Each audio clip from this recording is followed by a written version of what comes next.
Legacy, legacy, legacy, legacy.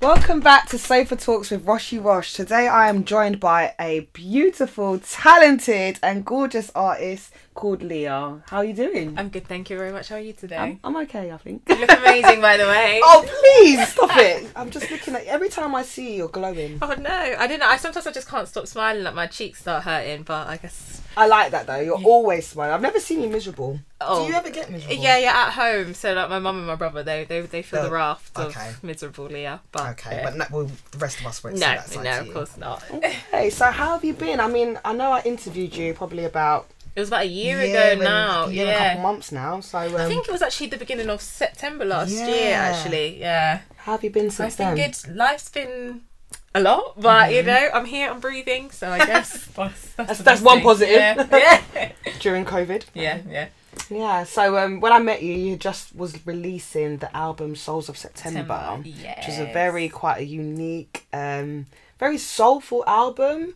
and also quite mature for somebody of your age. I always say that to you because I always feel that you're quite mature. Thank you. Even in your music, and also how you sound is quite mature. So, how have things been since the Souls of September?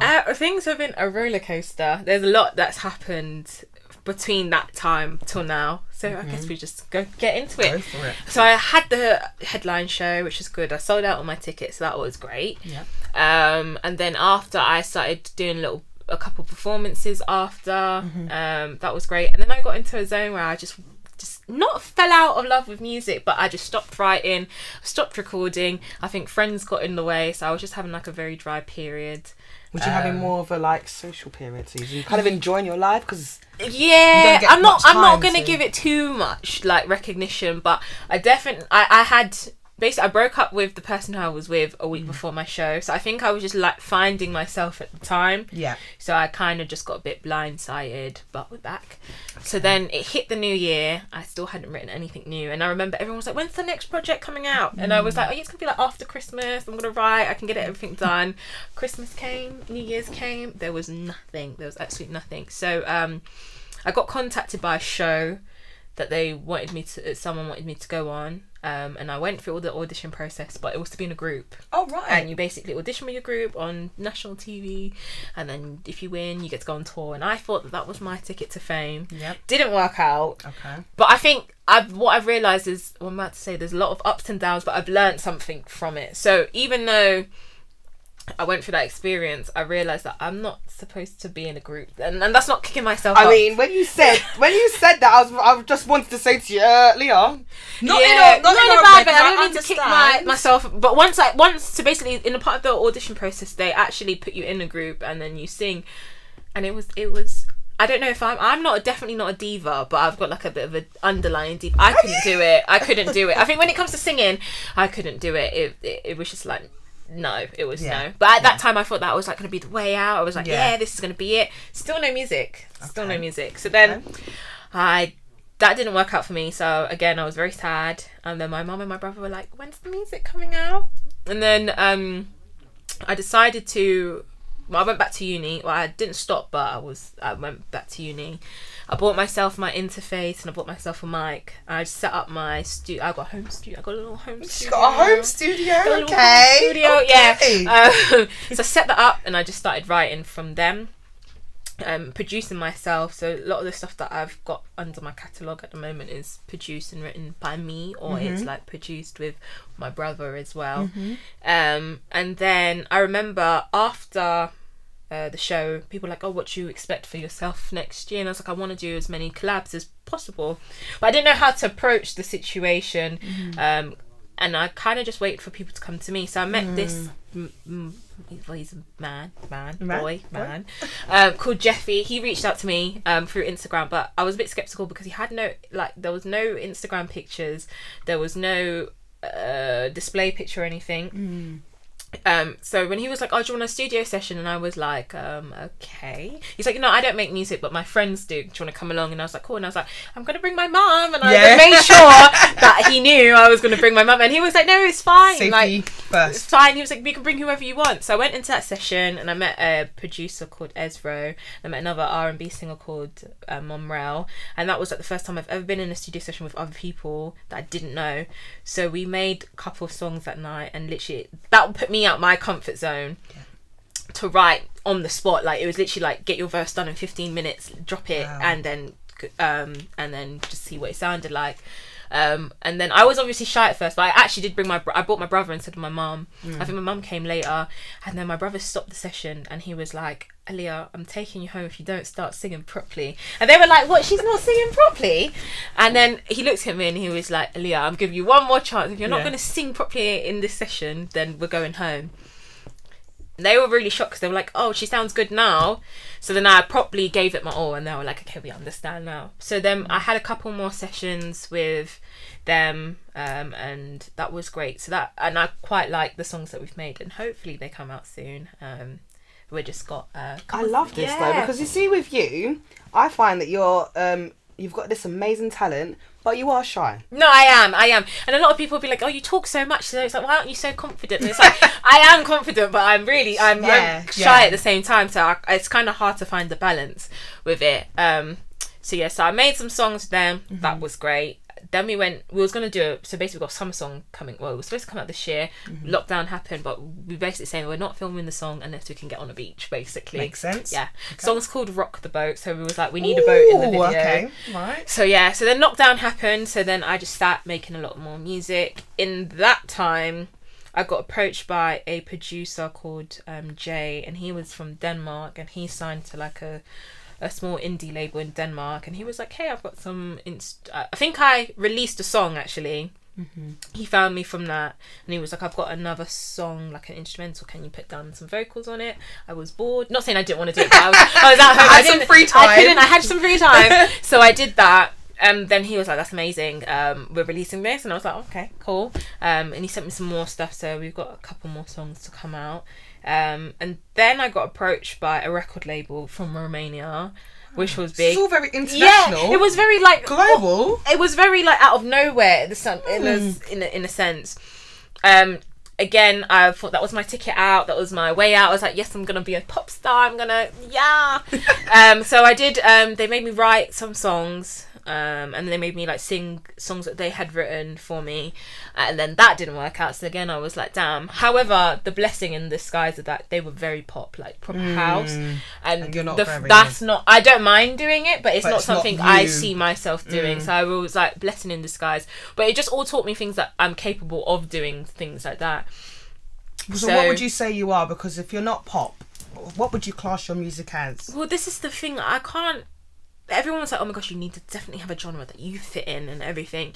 But the music that I've been making in the lockdown period has been very experimental. So not like experimental, but it's mainly R&B, but there's some like kind of like indie elements and kind of like electronic elements, very like ballady kind of stuff. So it's like, it is R&B, but it's not at the same time. It's kind of just whatever I want to make at the same time. But that's bad because I need to be. No, I don't need to be consistent, but people tell me I need to be consistent in types of what music I make, but I make it for me at the end of the day. Do you get what I mean? I get what you're saying. I think it's important for you to make music for yourself. Yeah. Because it's about, you're not going to be able to make anything sound good if you're not enjoying it. Yeah. However, you do also have to think about what audience you're tapping into. Yeah. So do you have like, because I know before when we spoke, your mum was really helping you and your brother was really helping you.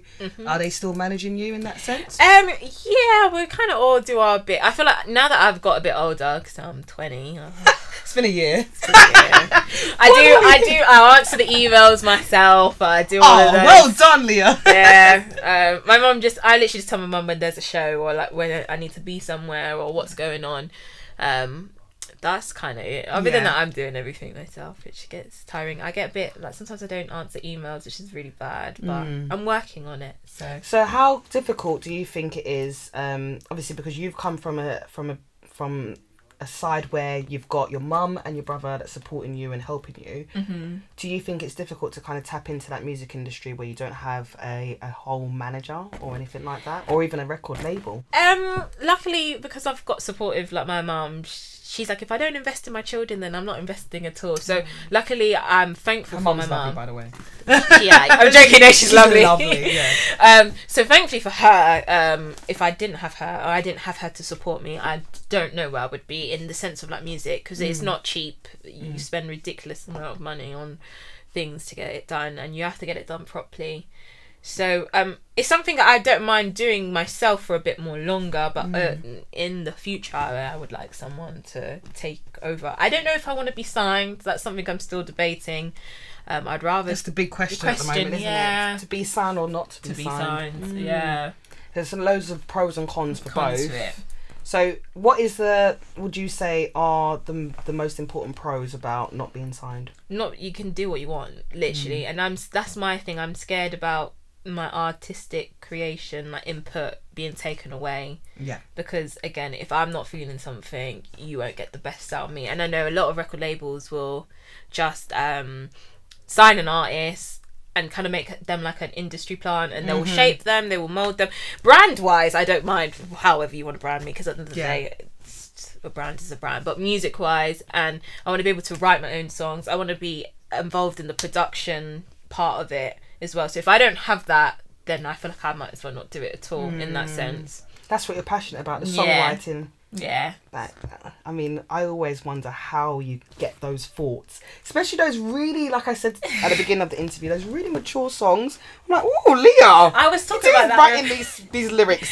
I was actually talking about that on the way here, because with my brother, and I was talking about lyrics that I just wrote for something that I've just been doing. And I was like, sometimes I don't understand, because I've never been through certain experiences. So it's like, I don't know how I've like get it into my head, but I guess your mind just works from what it does. But no, sometimes I shock myself too. I'm just like, how the hell did you write that? Or how did you get into a state that you've been able to like feel those emotions? So yeah, it's very interesting. Definitely. So what have you got planned going forward? Because as you said, you know, you've been trying to kind of find that real home, or that real path to take. So I've got a song coming out hopefully at the end of October, or the end of that month. But because of COVID, I might have to push that back because I want to do a music video for that, which is pretty cool. I've got some cool people on deck for that. So it's just releasing songs, and I'm getting back into performing again, because obviously COVID, that's a big part. I thought when I got into this year, I got loads of paid gigs, like big paid gigs. You had loads going on. One of them, like, just sing one song, and that was like £500, and I was like, obviously for me that's big, because I haven't. For me that's big. I don't know what anybody else gets paid, but I hadn't been getting paid for my show, so I was thinking, I had loads of those lined up, and I was like, I'm gonna do this, I'm gonna do that. Corona came, wiped all of them out, so I'm starting to get back into the performance element again, which I can't wait. But it's with the lockdown happening again, I don't know what that's gonna be like. This so new phase 2. Phase so 2. How have you coped during COVID-19, during this whole lockdown? How have you been dealing with it? For me, staying at home wasn't too bad. You're a homebody. Yeah, I am. But then when the lockdown lifted, I was out all the time. So it was I think everybody was out all the time, especially with that. You don't go out. Eat out to help out. Oh God. Yeah. Being at home was nice. I think as well. My mum works a lot, and so does my brother. So to actually just be at home with them and have that quality time with them, like to even just have a meal with them, that was nice. Yeah. Did you find out, or did you discover anything different about yourself during that time?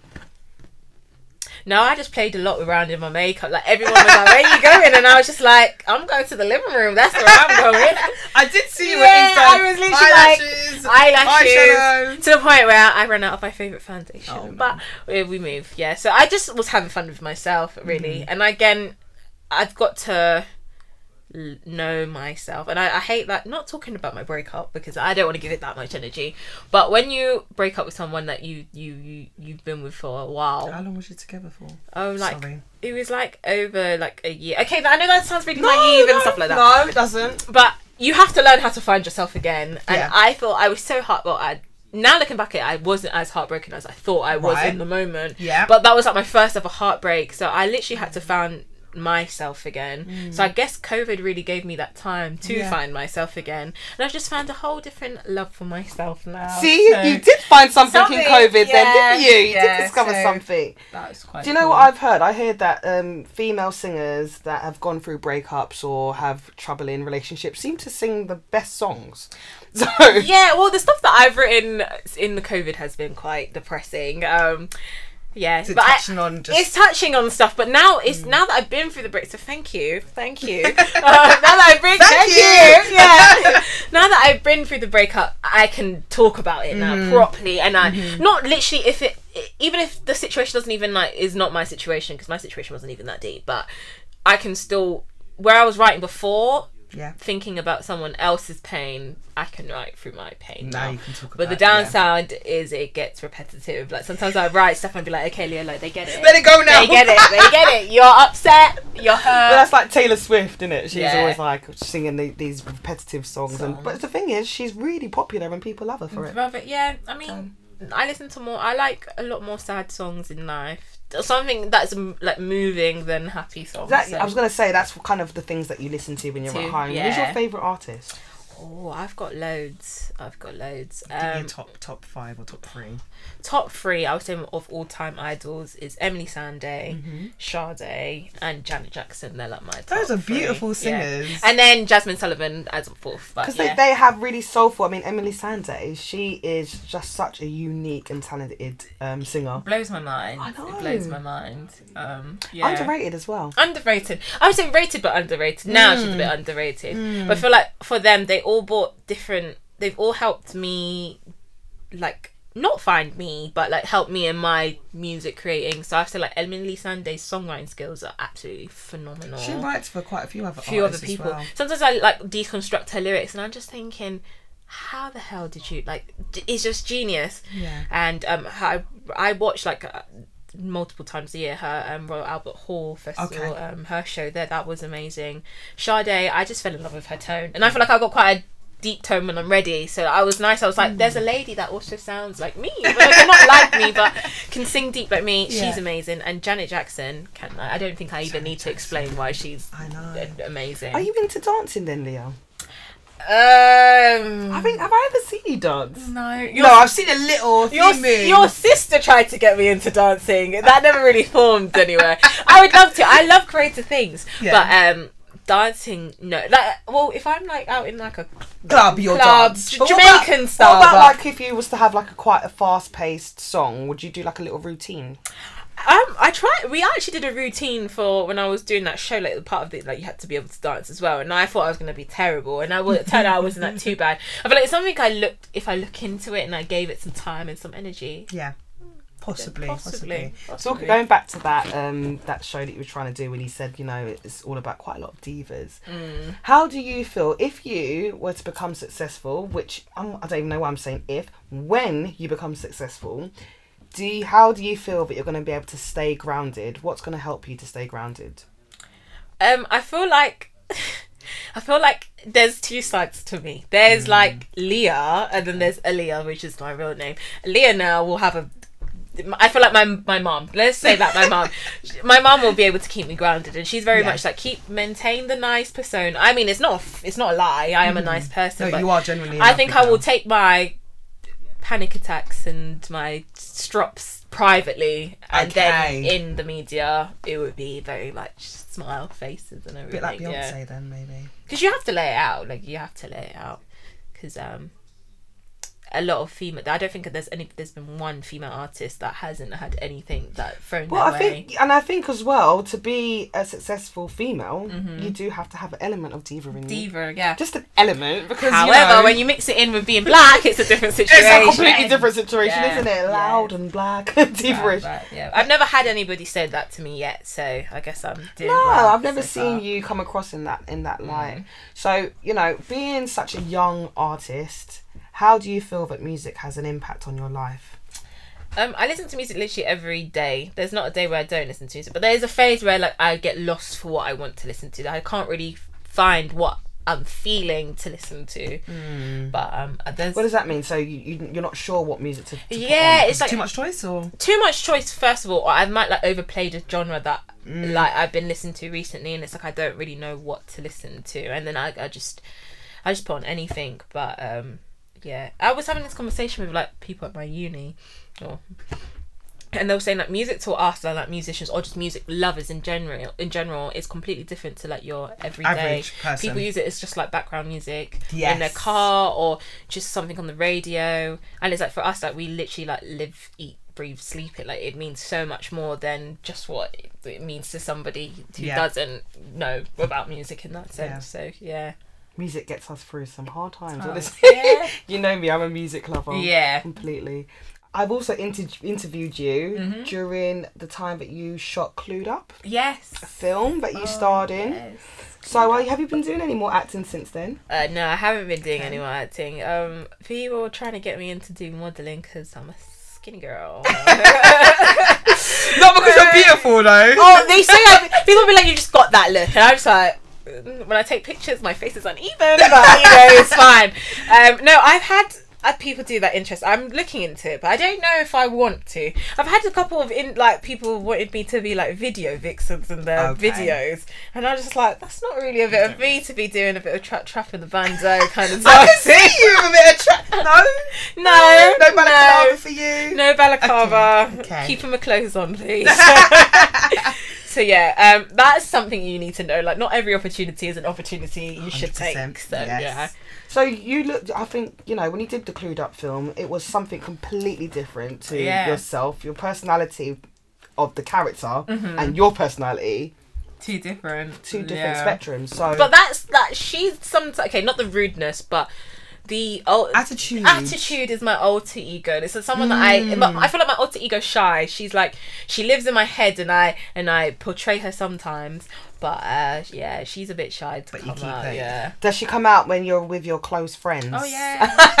They've actually named her. What's her name? We call her Brittany. Yeah. Brittany. Yeah. It's Brittany, bitch. Brittany. I don't know if we're allowed to swear. Sorry, guys. Yeah, we'll cut that out. Yeah. Do apologise.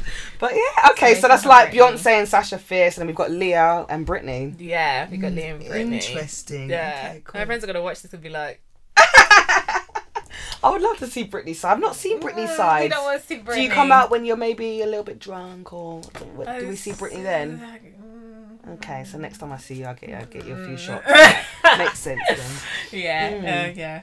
Okay, so what advice would you give to a young female that is trying to break the music industry right now? Don't stop trying.